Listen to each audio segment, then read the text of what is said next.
সবাইকে আবারও আমন্ত্রণ হৃদিতা শেহরিনে। হৃদিতা শেহরিনের আজকের নিবেদন শীর্ষেন্দু মুখোপাধ্যায়ের একটি ছোট গল্প, নাম মাসির বাড়ি।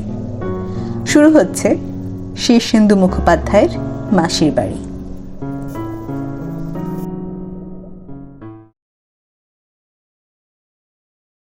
নবাবগঞ্জে পৌঁছে সে শুনল মাদলপুরের শেষ বাস সন্ধেবেলায় ছেড়ে গেছে। রাতে ওদিকে যাওয়ার যানবাহন বলতে কিচ্ছু নেই। শুনে অগাধ জলে পড়ল গয়ারাম। ট্রেনটা 3 ঘন্টা লেট না করলে এতক্ষণে তার মাসির বাড়িতে পৌঁছে বিকেলের ফলার সেরে তবে ওঠার কথা। খিদেও বড় কম পায়নি, মাত্র 22 বছর বয়স। গোবিন্দপুর গাঁ থেকে টানা 3 মাইল হেঁটে এসে দেখে ট্রেন খারাপ। রাস্তায় একটু বাদাম ভাজা ছাড়া আর কিছুই জোটেনি। পয়সাও বেশি নেই সঙ্গে। রাস্তায় চোরে ডাকাতে কেড়ে নেবে বলে মা রাস্তার খরচটুকু ছাড়া আর মোটে 5টা টাকা দিয়েছেন। অবশ্য মাসির বাড়ি পৌঁছে গেলে আর চিন্তা নেই, কিন্তু পৌঁছানো নিয়েই চিন্তা। তার মাস্তুতো দাদা কালীশঙ্করের বিয়ে। কাল ভোরবেলা বরযাত্রীরা বর নিয়ে রওনা হয়ে যাবে। কালিদার ভাবি শ্বশুর বাড়ি নাকি 1 বেলার পথ, খানিকটা নৌকোয় গিয়ে তারপর হাঁটা পথ। অবশ্য বরযাত্রীদের জন্য গরুর গাড়ি আর বরের পালকিও থাকবে। আর সেই বরযাত্রী যাওয়ার জন্যই তাড়াহুড়ো করে আসা। মাসি পই পই করে আসার জন্য চিঠি লিখেছেন। কিন্তু গয়ারাম এখন করে কি? নবাবগঞ্জ জায়গা মন্দ নয়, দোকান বাজার আছে, স্টেশন আছে, পোস্ট অফিসও আছে। মাদুলপুর অবশ্য নিকুশি গাঁ। নবাবগঞ্জ আর মাদুলপুরের মাঝখানে একখানা পেল্লায় জলাজমি, লোকে বলে পেতনির জলা। তা ভূত প্রেতের কথা ছেড়ে দিলেও এই শীতে সন্ধ্যের পর রোজই বাঘ বের হয়। কমলপুরের জঙ্গল থেকে বুনো কুকুরের ঝাঁকও কখনো কখনো হানা দেয়, তারা আবার বাঘের চেয়েও ভয়ঙ্কর। বাজারের প্রান্তে অশ্বত্থ গাছটার তলায় বাঁধানো চাতালে বসে যখন গয়ারাম 7-5 ভাবছে, তখনই হঠাৎ টের পেল চাতালের ওদিকটায় অন্ধকারে বসে 2টো লোক গভীর সলা পরামর্শ করছে। 2-1 বার গুণময় রায় আর মাদলপুর শব্দ দুটো কানে এলো। এবার সে একটু উৎকর্ণ হয়ে শুনতে লাগলো। একজন বললে, শোন পচা, বুক ঠুকে কাজটা করে ফেলতে পারলে আমার আর চিন্তা নেই। ধর যদি গয়না বেচে 30-20 এরকম 1000 টাকা পেয়ে যাই, তাহলে দুজন মিলে নবাবগঞ্জে মনোহারি দোকান দেব। কথা দিচ্ছি আর জীবনে চুরি জোচ্চুরি করব না, এই একটিবার ছাড়া। অন্যজন বলছে, দেখ কদা, আমি জীবনে কখনো ওসব করিনি। ওসব করলে ভগবান পাপ দেয়। আহা বলছি তো, এবারকার মতো পাপটা করে ফেলি, তারপর একটা প্রায়শ্চিত্তই করে নিলেই হবে। ওরে ভগবান তো পাপীদের জন্যই আসেন, তাই তো বলে পতিত পাবন। যদি ধরা পড়ে যাই, সে ভয় নেই। বিয়ে বাড়ি বলে কথা, লোকজনের যাতায়াত লেগেই আছে। ডেকোরেটরের লোক, জেনারেটরের লোক, না হয়তো রান্নার জোগালি, যা হোক একটা ভেক ধরে নিলেই হবে। 4 মাইল তো মোটে রাস্তা, টুক করে কাজ সেরে ফিরে আসবো। এরা তার মাসির বাড়িতেই চুরি করার মতলব আঁটছে দেখে গয়ারাম খুশি হলো। এলাকার ছেলে, সুতরাং পথঘাটও চেনে, তাছাড়া পথের সাথীও পাওয়া যাবে। গয়ারাম একটু গলা খাঁকারি দিয়ে বলল, ভায়ারা একটু আনাড়ি মনে হচ্ছে। ছোকরা দুজন তার দিকে ফিরে চেয়ে বলল, তুমি কে হে? গয়ারাম হাতে হাত ঘষে বলল, দাশরথী পয়মালের নাম জানা আছে? পচার গদা তাড়াতাড়ি উঠে এসে তার দুপাশে জেকে বসে বলল, না ভাই, তিনি কে? আরে এই লাইনে তিনিই তো শেষ কথা। অত বড় গুণী আর এই লাইনেই নেই। কুঞ্জপুরের কাছে থাকেন, একেবারে সাধু সন্তের মতো জীবন। বাপের টাকা ভোগ করেন না, সব বিলিয়ে দেন। তবে তার ছেলেরা অবশ্য ওই কর্ম করেই খাচ্ছে। পচা বললে, বটে? কিন্তু ভায়া, তুমি তো এ তল্লাটের লোক নও, কি মতলবে উদয় হয়েছ? আমাদের কি তল্লাট বলে কিছু আছে? পেটের ধান্দায় ঘুরে বেড়াতে হয়। তবে দাসরথী পয়মালের চেলা তো, পেটে বিদ্যেটা আছে বলে অসুবিধে হয় না। গদা খুব আহ্লাদের সঙ্গে বলল, এই তোমার মতোই একজন সঙ্গীকে আমরা খুঁজছি। আজ রাতে মাদলপুরের এক বিয়ে বাড়িতে একটা বড় দাঁও আছে। শুনেছি মেলা গয়নাগাটি আর টাকা পয়সার ব্যাপার। গয়ারাম খুব একটা আগ্রহ দেখালো না। ভাবখানা এমন যেন ছোটখাটো কাজে তার গা নেই। বললে, তা ছেলের বিয়ে না মেয়ের বিয়ে? ছেলের বাড়িতে তো বিশেষ গয়নাগাটি থাকবার কথা নয়। মেয়ের বাড়ি হলেও না হয় একটা কথা ছিল।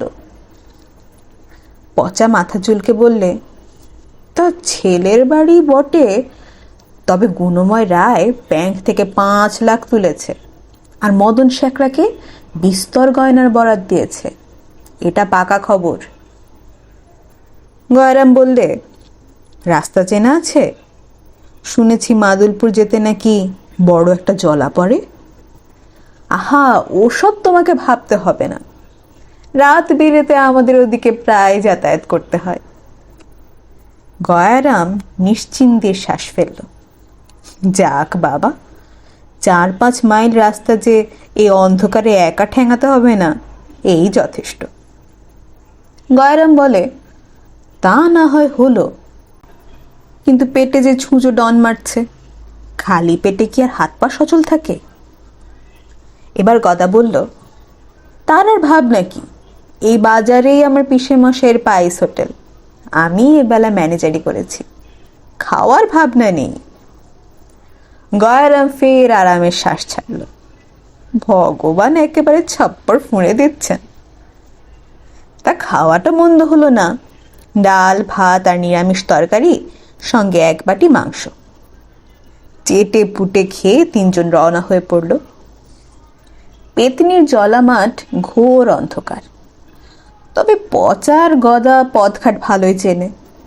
ঝোপ জঙ্গলের মধ্য দিয়ে আঁকা বাঁকা রাস্তায় ডাঙা জমি দিয়ে দিব্যি যাচ্ছে, পেছন পেছন গয়ারাম। কিন্তু খানিকটা হাঁটার পরে গয়ারাম শুনতে পেল, অন্ধকার এই নির্জন পথে তারা ঠিক একা নয়। আশেপাশে যেন আরো লোকজন চলছে এবং তাদের ফিসফাস কথাবার্তাও শোনা যাচ্ছে। গয়ারাম একটু ঠাহুর করে ব্যাপারটা বোঝবার চেষ্টা করল এবং একটু বাদেই শুনতে পেল হাত 10 তফাতে বাঁ ধারে এক বুড়ো মানুষের কাশির শব্দ। তারপরে ঘর ঘরে গলায় কেশলোকটা কাকে যেন বলল, বুঝলি গাব্বু, এই কাশির জন্যই চুরি করা ছাড়তে হয়েছিল আমাকে। চোর কাশলেই সর্বনাশ, অথচ এমন তাওটা কি ছাড়া যায় বলতো? আহা, তোমার ভেতরে যাওয়ার কি দরকার? তুমি না হয় বাইরে বসে কাজের লোকেদের সঙ্গে গপ্পসপ্প করো, আমি ভেতরে ঢুকে কাজ সেরে আসবো। গুণময় রায়ের বাড়ির আনাজ কানাজ আমার চেনা। গয়ারাম প্রমাদ গুনল। পচার গদাই শুধু নয়, আরো নিশি কুটুমেরা তার মাসির বাড়ি যাচ্ছে। কয়েক কদম এগোতে না এগোতেই পিছন থেকে কয়েক জোড়া দৌড় পায়ের আওয়াজ পেল গয়ারাম। তার ডান দিক দিয়ে মাত্র 4-5 হাত তফাতে গেল কয়েকটা ছোকরা গোছের লোক। পিছনের জন একটু উঁচু গলায় বলল, মাদলপুরের শীতলাতলায় গুণময় রায়ের বাড়ি, বুঝলি তো? আবার ভুল বাড়িতে ঢুকিস নে। তারা ছুটতে ছুটতে এগিয়ে গেল। পচা থমকে দাঁড়িয়ে বলল, এটা কি হচ্ছে বলো তো? গয়ারামও অবাক। বলল, তাই তো, এরা আবার কারা? বুড়োটা পুরনো চোর কাশি, সঙ্গে ওর নাতি গাব্বু, আর যারা ছুটে গেল তারা পোড়া গাছতলার নন্দকিশোর সংঘের ছেলে, সব কটাই চোর। গদা বলল, সর্বনাশ, চল চল, পা চালিয়ে চল। পচা বললে, না না, দৌড়তে হবে, নইলে পারবো না। বলেই 3 জনে যথেষ্ট বেগে দৌড়তে শুরু করলো। আশ্চর্যের বিষয়, দৌড়তে দৌড়তে আরো 3টে দল একে একে ছাড়িয়ে গেল ওরা, কিন্তু চতুর্থ দলটাকে পারল না। হঠাৎ পটাপট প্ল্যাং মেরে তিনজনকে ফেলে দিল জনাদশেক চোরের একটা দল। মুখে টর্চ মেরে একটা লোক বলল, আয় খবরদার, আমাদের টেক্কা দেওয়ার চেষ্টা করলে একেবারে লাশ পুঁতে দেব। আমরা আগে গিয়ে সব চেঁচে বুঝে নিই, পরে তোরা প্রসাদ পাবি। তিনজনই চিঁচি করতে লাগলো পড়ে থেকে।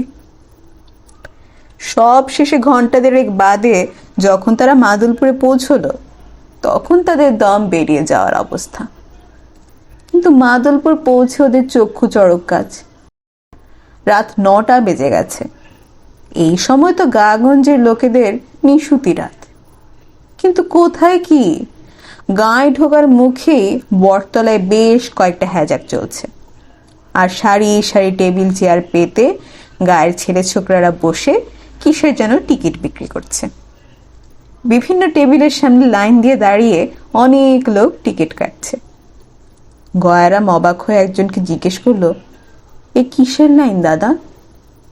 ওটা ওটা চোরেদের লাইন। কেন কেন? চোরেদের আবার লাইন কিসের? আহা, গুণময় বাবুর ছেলের বিয়ে শুনে চারিদিক থেকে চোরেরা হাজির হচ্ছিল, যে নানা রকম ভেগ ধরেই আসছিল, ধরা পড়ে সব পেটাইও হচ্ছিল। কিন্তু গুণময় বাবুর দয়ার শরীর তো, তাই তিনি বললেন, ওরে বাপু, চোরেদেরও তো করে খেতে হবে। চুরি করতে চায় তো চেষ্টা করুক না, তবে বিশৃঙ্খলা যাতে না হয় সেদিকটাও তো দেখতে হয়। তাই টিকিটের বন্দোবস্ত।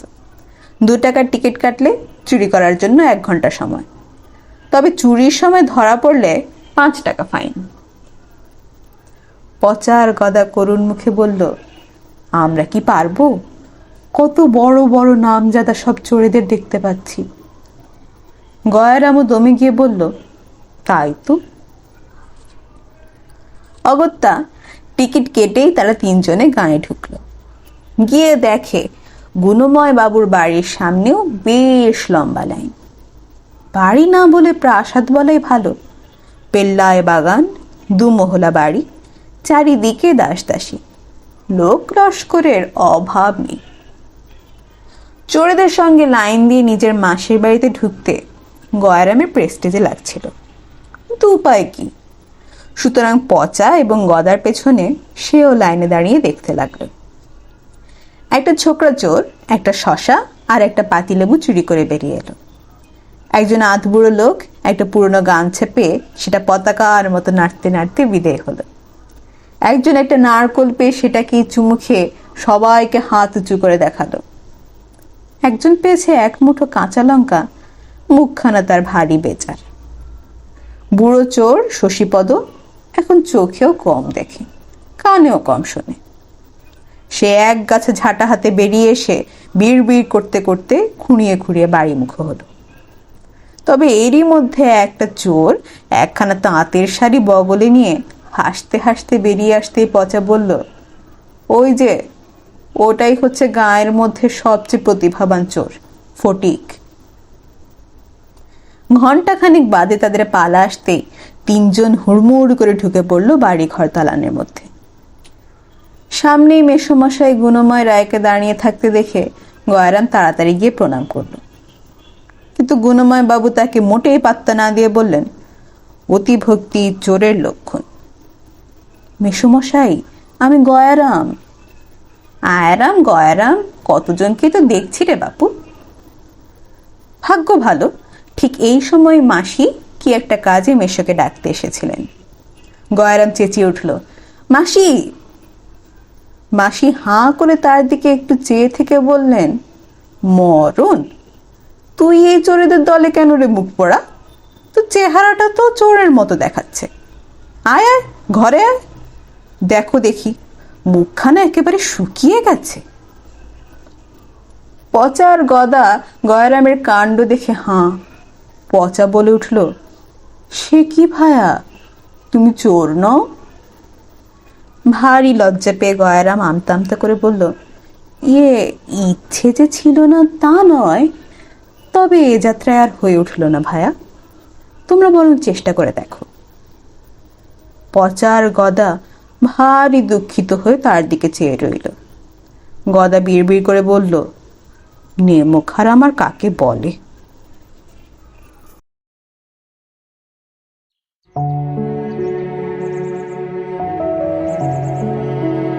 এরই সাথে শেষ হলো আমাদের আজকের আয়োজন। গল্পটি ভালো লেগে থাকলে লাইক, কমেন্ট এবং শেয়ার করতে ভুলবেন না। সাথে সাথে এ ধরনের আরো নতুন গল্প শোনার জন্য চ্যানেলটি সাবস্ক্রাইব করে রাখবেন।